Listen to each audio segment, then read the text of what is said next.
उद्यद्भानु सहस्राभा चतुर्बाहु समन्विता रागस्वरूप पाषाढ्या क्रोधाकारांकुशोज्ज्वला मनोरूपेक्षु Kodanda पंचतन्मात्र Sayaka निजारूण प्रभापूर मज्जद ब्रह्मांड मंडला।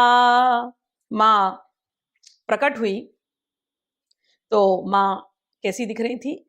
चतुर्बाहु, माँ के 4 हाथ थे, चतुर्बाहु। और जब माँ प्रकट हुई उस अग्नि से, यह हवन की ना देवताओं ने, तो उस यज्ञ से प्रकट हुई हैं, तो माँ चतुर्भुज रूप में अपने प्रकट हुई। और जब माँ प्रकट हुई तो ऐसे लगा जैसे हजारों हजारों हजारों सूर्य एक साथ उग गए हो, हजारों सूर्य की प्रभा एक साथ आ गई हो। अब जब सूर्य कहा तो ये मत समझना कि एकदम गर्मी लग रही है माँ का वर्ण कैसा है? अरुणा, सिंदूरारुण, है ना? तो जैसे सुबह का सूर्य हजारों हजारों उगे हो, तो कितना सुंदर लगता होगा। ऐसे हजारों हजारों सूर्य प्रकट हो गए, ऐसी सुंदर आभा से माँ प्रकट हुई, ऐसी लालिमा, ऐसे सुनहरापन और प्यारा प्यारा गुनगुनी धूप वाला, ठीक है? तो ऐसी माँ प्रकट हुई हैं। और उद्यत भानु सहस्त्राभा, सहस्त्रों सूर्य की आभा लेकर के माँ प्रकट हुई। चतुर्बाहु समन्विता, माँ के 4 हाथ हैं। और राग स्वरूप पाषाढ़्या, माँ ने एक हाथ में पाश पकड़ा है। पाश का अर्थ होता है एक रस्सी जैसे ना। पाश क्यों पकड़ा है? पाश का अर्थ होता है प्रेम, प्रेम, अटैचमेंट। तो माँ ने एक रस्सी पकड़ा है जिसका अर्थ है राग। राग स्वरूप पाषाढ़्या, राग यानी अटैचमेंट, राग यानी प्रेम। माँ ने ही एक तो उस प्रेम से पहले तो शिव जी को ले लिया, और माँ अपने प्रेम से ही इस सारे संसार का सृजन करती है। हम सब माँ के प्रेम के ही विस्तार हैं। और जो भक्त उनको देखते हैं, भक्त को जिनको प्रेम हो जाता है, माँ अपने प्रेम की ओर रस्सी ऐसे डाल देती है बस और बस डोरी में खींच लेती है। अब बस हम बंदे बंदे उनके साथ चलते हैं। राग स्वरूप पाषाढ़्या, और जो नहीं देखते हैं माँ को, उनको भी माँ रस्सी में बांध करके ही रखती है। माँ से कौन बच के जा सकता है? त्रिपुर सुंदरी है, सब जगह है। जो नहीं जानते वहां पर भी माँ का ही रस्सी है, और जो जानते हैं वो तो प्रेम से रस्सी में बंधे हैं। क्रोधाकार अंकुशोज्ज्वला, और एक हाथ में उनके अंकुश है। अंकुश का अर्थ है क्रोध। क्रोध को भी उन्होंने पकड़ के रखा हुआ है। क्रोधाकार अंकुशोज्ज्वला, वो इसलिए कि संसार में जब कभी बहुत नेगेटिविटी हो जाए, बहुत आसुरिक शक्तियां बढ़ जाएं, तो उस आसुरी शक्ति को कंट्रोल करने के लिए, उनको उनके ऊपर अंकुश लगाने के लिए माँ ने उसको पकड़ के रखा, एक अंकुश लिया हुआ है।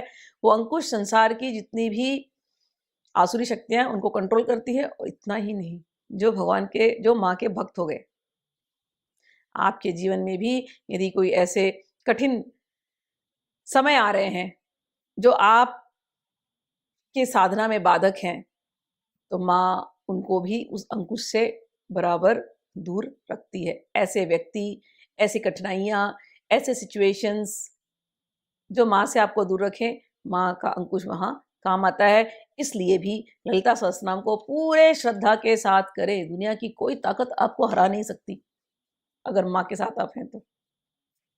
मनोरूपेक्षु कोदंडा, मनोरूपेक्षु कोदंडाय नमः। माँ ने अपने एक हाथ में गन्ना पकड़ा हुआ है। गन्ना कैसा होता है? मीठा मीठा, गन्ने का जूस। गन्ना कहीं से भी ले लो, बाहर से लेके अंदर तक मिठाई है, उसको चूसो तो गन्ना वो होता है भक्तों का मन। गन्ना संसार का जितनी भी मिठास है, जो भी संसार में अच्छा है, सब माँ का ही है। और भक्त जिनका हृदय इतना शुद्ध है, इतना मधुरता से भरा हुआ है, माँ, मैंने कहा ना, चेतना में बैठी माँ, मन में बैठी माँ, हृदय में बैठी माँ। माँ, ऐसे जो भक्त होते हैं ना, माँ के प्रेम के मिठास से लबालब भरे हुए, माँ उनके मन को पकड़े रखती है। वो जो मन को पकड़ना है ना, वही गन्ना है। मनोरूपेक्षु कोदंडा, माँ ने गन्ना पकड़ के रखा है जो भक्तों का मन है। पंच तन्मात्र सायकाय नमः, और उन्होंने हाथ में एक बाण लिया है। बाण क्या है? बाण में पंच तन्मात्रा, बाण में 5 फूल लगे होते हैं, तो कहते हैं वो पंच तन्मात्राओं को भी मां ने ही पकड़ के रखा है। पंच तन्मात्रा क्या है? शब्द, स्पर्श, रूप, रस, गंध। ये जब सृष्टि बनती है ना, सबसे पहले ये पंच तन्मात्राएं आती हैं।